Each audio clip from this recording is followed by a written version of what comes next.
Well, it's a late one, folks, as you can see by the fading light here, but this is one I thought I just had to air, in case any of you haven't read it earlier. I seen earlier on I think it was on the MSN, so many of you may have seen it. Have you read it about John CLEESE? Well, it's about Boris Johnson, really. Yeah, the day before John CLEESE starts his eagerly awaited show. Well, it's eagerly awaited by some people, I believe. I think he's got a 10-parter going out on GB News now. We've known for a few weeks. The day before that airs, he's told that the same channel have invested in Boris Johnson. They've put Boris Johnson on the roster, as we heard yesterday, and John CLEESE is beside himself. He's had a right pop at GB News. I cannot believe you've invited that serial liar onto the channel to have his own show. I thought, well, you're not going to get splinters in your backside there, John, are you? I couldn't believe it when I read it. I had to read it twice. I thought, I just can't believe that. Now, let me say this. John CLEESE, Fawlty Towers, loved him. Didn't mind him in Monty Python, but didn't mind him at all. Life of Brian, all that, brilliant. The series, it's a miss, although everybody loves it. But Fawlty Towers, brilliant.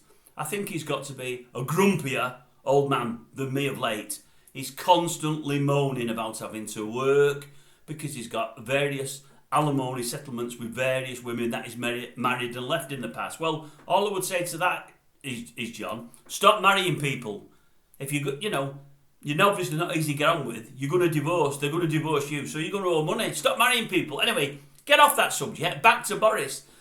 Although he's a moaner, although he's grumpy, and although I think some have said in later life he's become hard to get on with, well, there's a few women who'll testify for that. Well, there is obviously ex-wives. But for all that said, I cannot believe that he said that about Boris, and I love that he has. Whether I agree with him or not, I just love that he has. I love people with an opinion and people that aren't afraid to air it. As I've said many times on this channel, that's what this channel is all about. Many won't agree with what I say, but some will admire the fact that I've got an opinion. And I admire that you have one, viewers. I do, I really do. That's why I welcome any comments of any kind.